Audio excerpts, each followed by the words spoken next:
hidden treasures of the 119th Psalm. So we are going on a treasure hunt, and the gold we are seeking in this treasure hunt is actually the face of God, pure light. So join us taking this deep dive mining with King David in the 119th Psalm.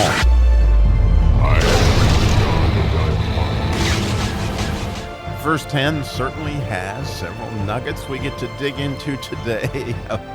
Psalm 119 verse 10 reads, "With my whole heart I have sought thee.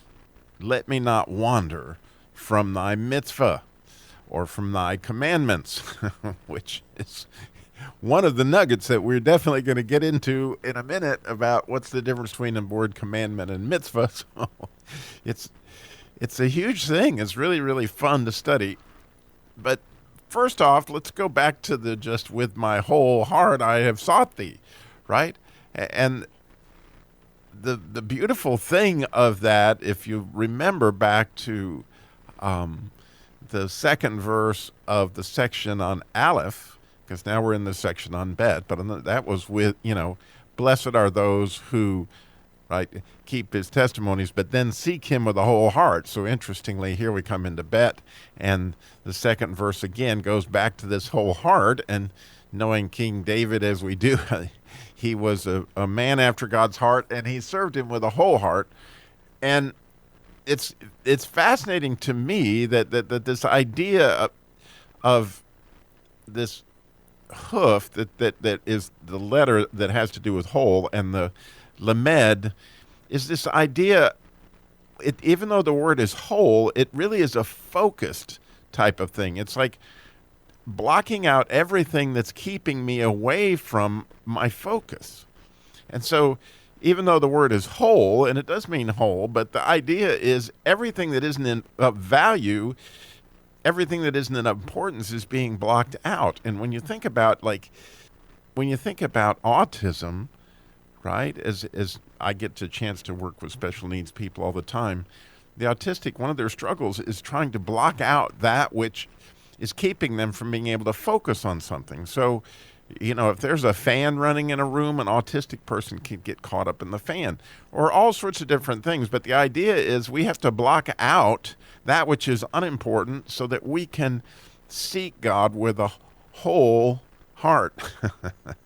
And the reason is this huff is like the letter huff that begins the word whole is like the palm of your hand, and the idea is to kind of like when you look at the hat, that the little head covering that Jewish people wear, it's kind of like a crown.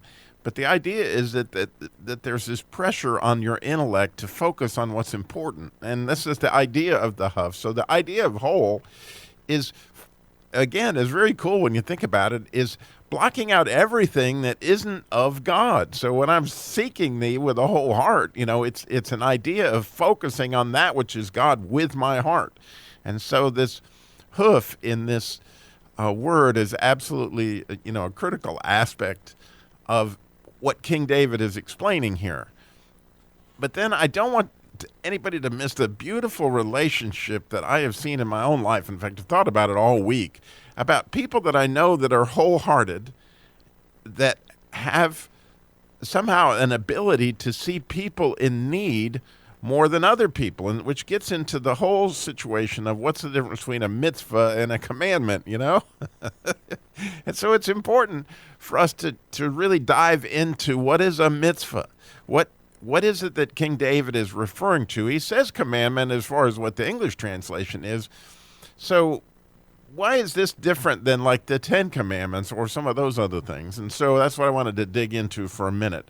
So the idea of a mitzvah, when you look at it, it's beautiful that in Leviticus 27, you see both words used for commandments, where it says, "These are the commandments which the Lord commanded Moses for the children of Israel in Sinai." Okay, and the good news is in Leviticus 27, they show you some of these mitzvah to get an idea of why the Jews say a mitzvah is a good deed, because this really, I guess simply put, you could say tithes and offerings It's like when Boaz, was helping out Ruth, this was a mitzvah, because the idea is it's a commandment, because when it says that the Lord commanded Moses, that's just a sava, not a mitzvah. So you put the mem in front of the sava when you take your commandment, and you put a mem in front, which means the Messiah or Jesus.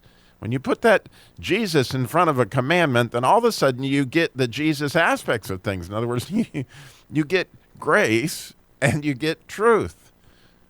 When you put those in front of a commandment, then all of a sudden things look really cool. So when you think about the grace that Boaz showed for Ruth, you get a picture of what a mitzvah is. Or if you, again, look in Leviticus 27, or you look in Numbers 15, and I'm going to put these links at the show notes, or Deuteronomy 14 and 15, where they talk about lending and not borrowing, and all these are the mitzvah, right? These are commandments that has Jesus in them.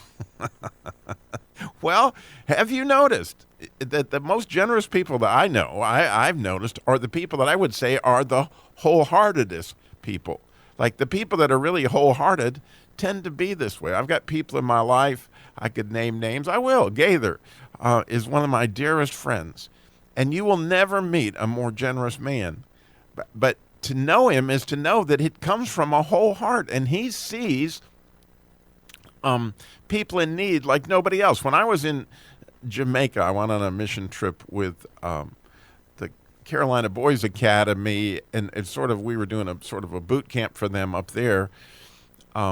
In Teen Challenge on Jamaica, and we had with us a man that I call Corn. His name's Ricky Corn, but I just call him Corn. Well, if you know Corn, he can spot somebody in need like nobody I've ever seen. Like every time we went somewhere, he would spy someone in need, and the next thing you know, he was giving them French fries, giving them money, doing something, because it was all about his whole heart. He could see, as he sought God, then these mitzvah apparently just came more naturally to him. And so it's really a beautiful thing. I have sought thee with my whole heart, right? Let me not wander from these opportunities to serve you, Lord, these mitzvah, these opportunities to be you to somebody that is in need. I mean, it's absolutely a beautiful thing that King David illustrates so well for me here, and I've thought about it all week. And maybe you can think about people in your life that are wholehearted like that can spot somebody in need, whether it's a prayer need or physical need and all those things. It's a beautiful thing to see and understand what's the difference between just a commandment and a mitzvah.